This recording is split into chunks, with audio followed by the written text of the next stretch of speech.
News updates from Vote Leave. From various newsletters up to the 12th of May. The scale of migration is far higher than first thought.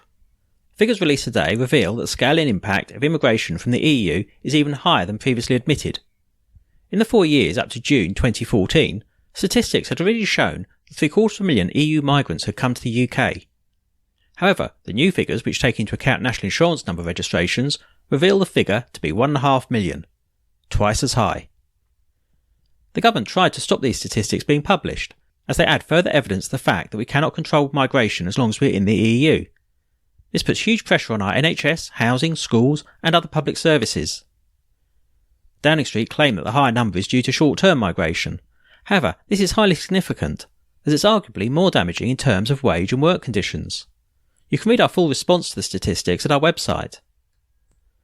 The reality is we cannot control the number of people coming into the UK while we are inside the EU. Independent experts have made clear that the Prime Minister's renegotiation will do nothing to reduce the level of migration. After we vote leave, we can take back control of our borders and ease the pressure on our NHS. Fantastic first day on the battle bus.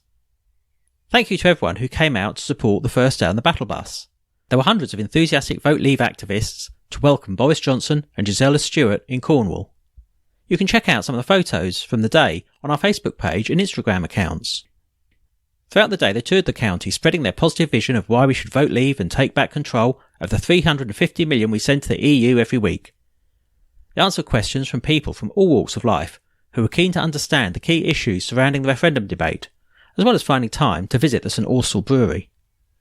The battle bus will be touring right across the UK over the coming weeks. We'll keep you posted for where it's rolling into a town near you. New trade deals could create 300,000 British jobs. Membership of the EU means we no longer have control over our ability to make our own trade deals. This has held back the UK economy as Brussels bureaucrats have failed to strike trade agreements with major global markets such as USA, Japan and India.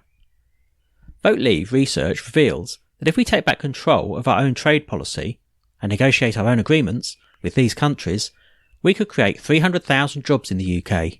We can open up an overseas opportunity for businesses large and small, helping to drive our economy and secure jobs and growth. After we vote leave on the 23rd of June, we can look forward to a dynamic trading future, openly with the world. EU judges make it difficult to extradite dangerous criminals and terrorists. The European Court of Justice yesterday took steps to take control of the UK's extradition cases.